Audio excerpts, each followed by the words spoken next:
Greetings everybody, this is Brian from Reusable Space Program bringing you episode 8. Since I've been doing highlights recently, and of course crashes are always highlights, I figured that I would show you that I'm not all thumbs when it comes to landing these things. So we're going to finish up with what I did with this aircraft, the last couple of missions before moving on to what's going to be the bulk of, or the subject of tonight's episode, which is flying around the planet. So in this one I was attempting purely to gain some science.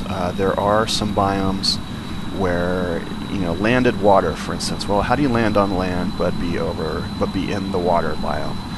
Well, it just so happens there used to be a couple of islands where you could do this, and as it turns out it's no longer the case. Don't bother trying this on your own looking for some cheap science, but it makes for a good landing anyway. So here we go. Bring them nice and slow, and based on what happened with the RCS, after watching the last video, I'm wondering how much of this RCS I'm actually burning through here by making all these small adjustments.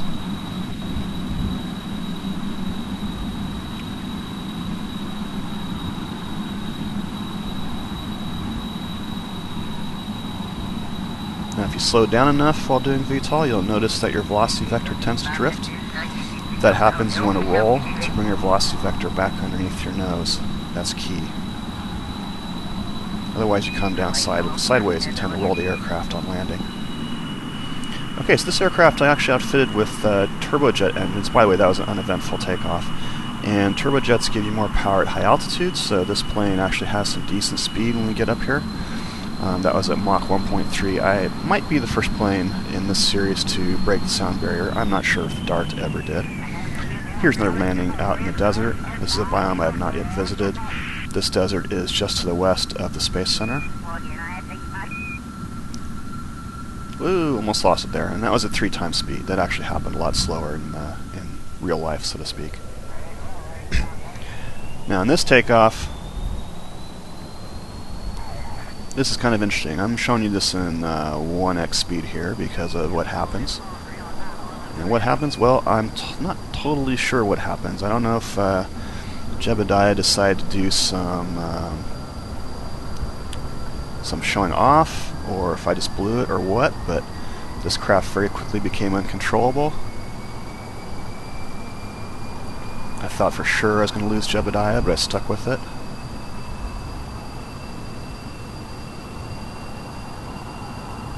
Yep, we're now flying backwards and down and kind of up at the same time, and there we go.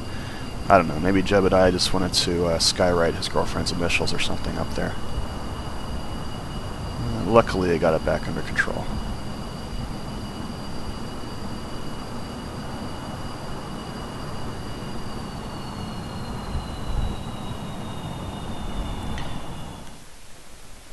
Okay, now for tonight. So what happened here was I took yet another mission to do temperature scans, and the funny thing was that the temperature scans looked like they were right on the peninsula of the Space Center, but then when I rotated the planet around, I found out they were actually on the opposite side, where you see them right here. So I took another set of temperature scans mission that's actually closer to home, and I figured that, hey, I'll just take off and we'll head west around the planet. We'll stay in the daylight the whole way around, and we'll do 3 missions in one as we circle the planet. This, of course, is going to take a much more advanced jet than the one you saw previously, which has nowhere near the range to do that. So I unlocked the tech tree nodes that allow the Mark II B9 system and built this plane right here.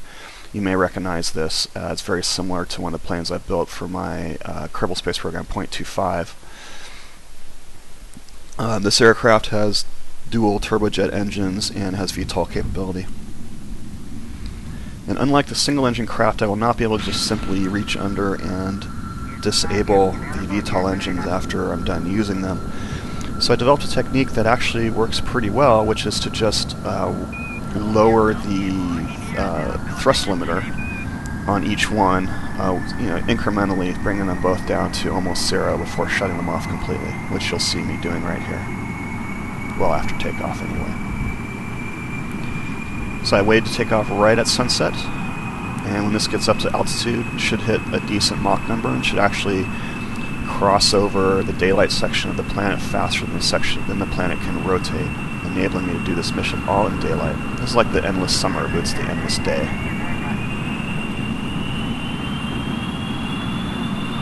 So I get going to about 50-60 meters per second, then click on the VTOL engines, so that I have good aerodynamic control over this craft as it takes off. There it goes.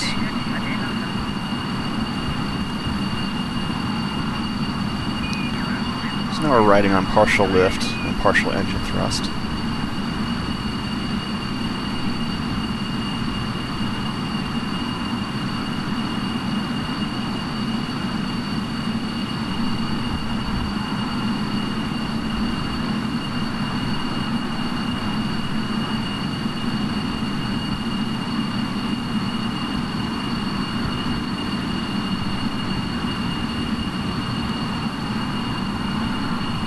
Slowly bring this craft around. I really don't want to stall, especially with Jeb and I think is that Bob? Yeah, Bob on board. So this time this is the first flight with a pilot and a scientist aboard. I think at some point the scientist will give you a little more science.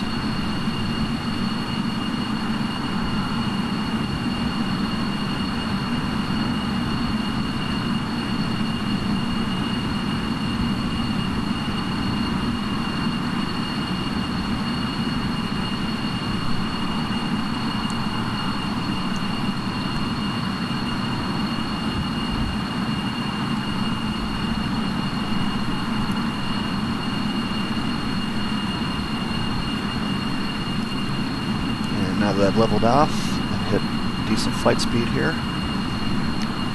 time to go under there and shut these engines down. Of course, if I just shut one down, the plane's going to try and flip over, so I do it this way. I drop them about 20-30% at a time.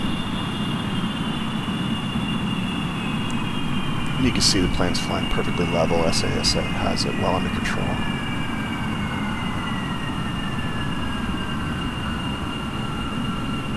So you shut them down. And then go ahead and reset the thrust limiter to 100 for the next time I turn them on.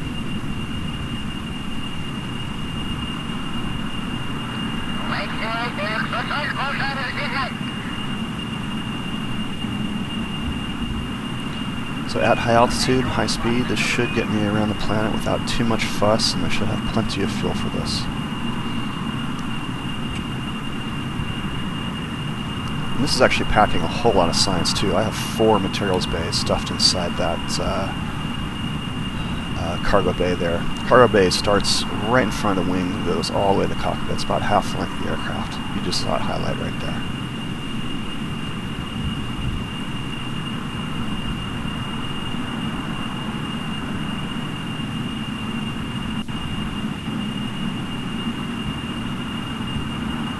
I do think these are the darkest clouds I've ever seen in the Kerbal Space Program.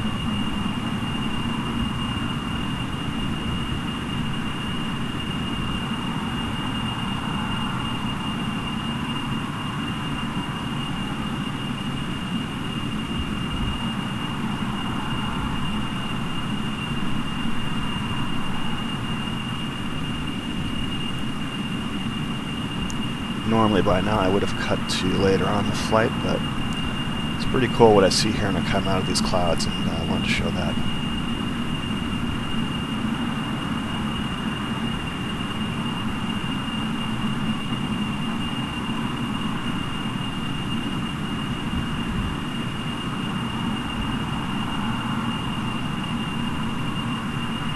Check that out. Right into an eclipse I was not expecting. It looks like a giant eyeball in the sky.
this is at 3 times speed. This is a fairly heavy aircraft for these 2 engines. It'd be nice if I could just pull straight up, basically, and get to altitude and then level off and do all the acceleration, but instead we gotta kind of be patient here and climb at 10, 15 degrees. Okay, here we are at altitude, doing Mach 3. This is about where this craft levels off as far as speed goes. And to get to the speed, had to kind of go up, and then you're accelerating very slowly, so you had to go up, and then you start to fall back down, so you kind of pull up a little bit and arrest the descent. And as you climb, all the while you're accelerating, as you climb back up again, you kind of, as you do these undulations of ups and downs, you still increase your speed, and eventually you're going pretty fast.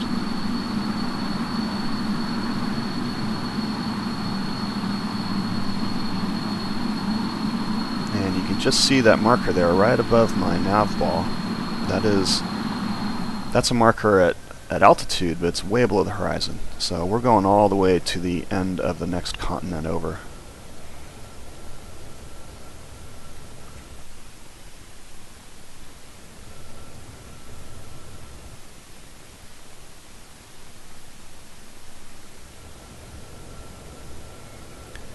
And as I decrease in altitude, I'm really worried about overheating. And having deadly reentry strips some parts off this craft, so I come down very, very slowly, take my time, be very, very patient. Come down a little bit into the denser atmosphere, slow down, don't descend anymore, let the craft cool down, and then keep repeating that.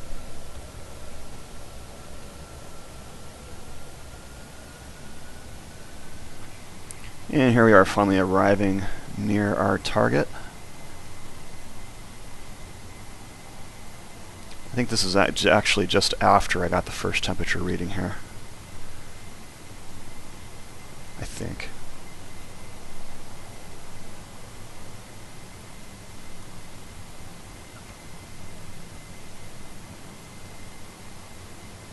Actually, no, they're in sets of 3, so this is the first one. Okay, next one's on the ground.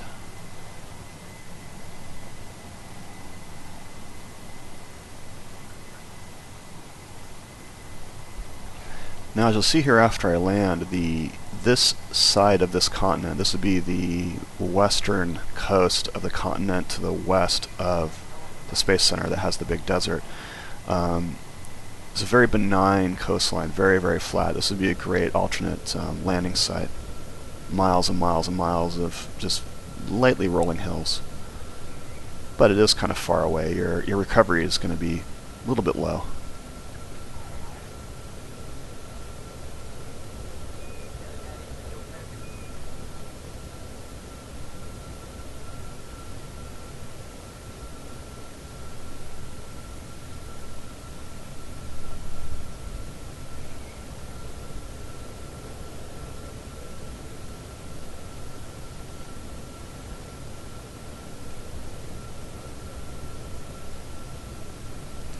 So you can see we're now almost a quarter way around the planet, and I've only used, I don't know, maybe 1/15 of my fuel or something. I don't know. Not a lot. Should have plenty to make it all the way around. In fact, I'm thinking that if any other contracts appear on this side of the world, I may as well grab them and do them before heading back.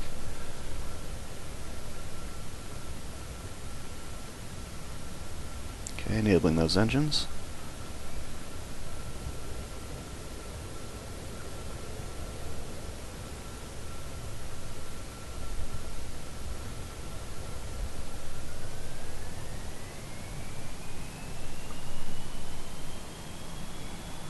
And I'm trying to pull up here to slow down, but I actually overshot this one. I'm going to have to come around again.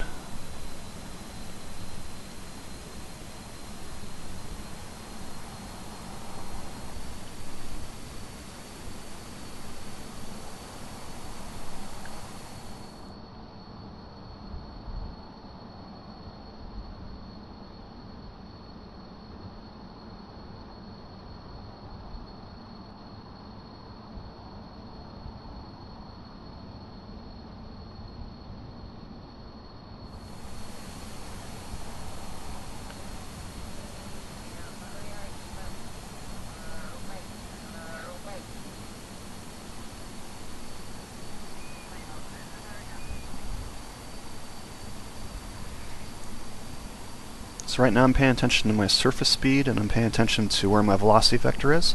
I definitely want it below me, but not too far below me. And there we are. For some reason this waypoint is not blinking, but I'm able to complete that section of the contract anyway. And what I did is I actually taxied over to the other location, which was only about, I don't know, a kilometer away. And for the last location here, of course you got to fly to it. It's fairly far off. Again, I'm using the thrust limiter here to decrease the throttle on both those two engines as the wings take over.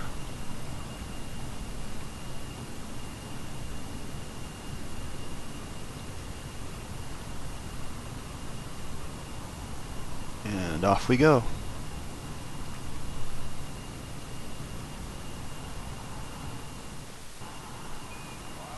Okay, getting the last temperature reading for this contract.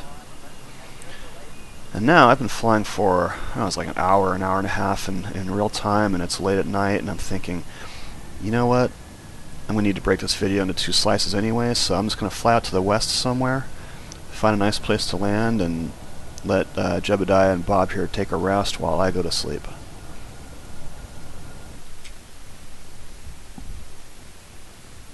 Maybe they have a picnic here on one of these nice equatorial islands.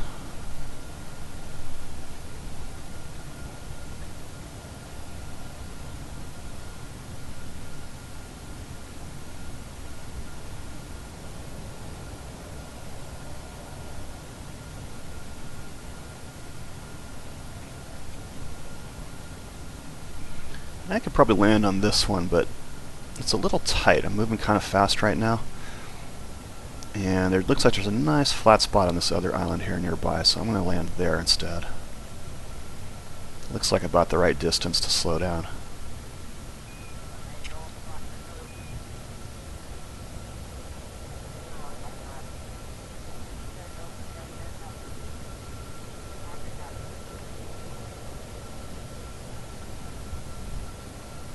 Okay, going nice and slow. Now it's just a matter of steering to the landing zone here. Use a little bit of roll, keep that velocity vector right below my nose.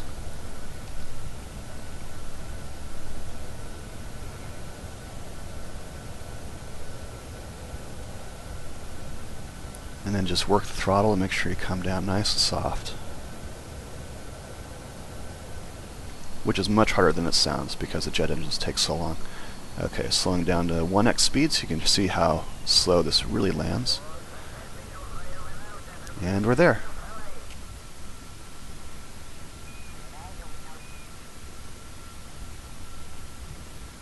So double check, make sure I'm not in the nude biome here.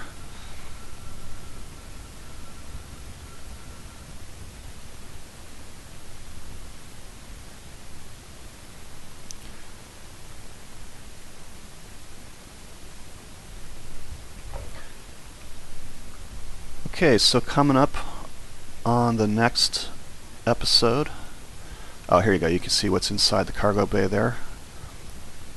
Got some supplies, some goo canisters, barometers, lots of batteries, basically all the stuff you need. Looks so much better when it's nicely tucked away in there.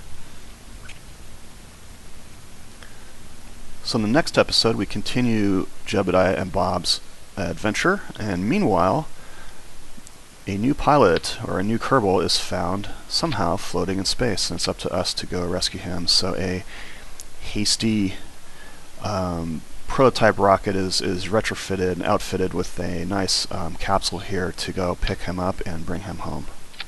Well, that's it for tonight. Have a great evening.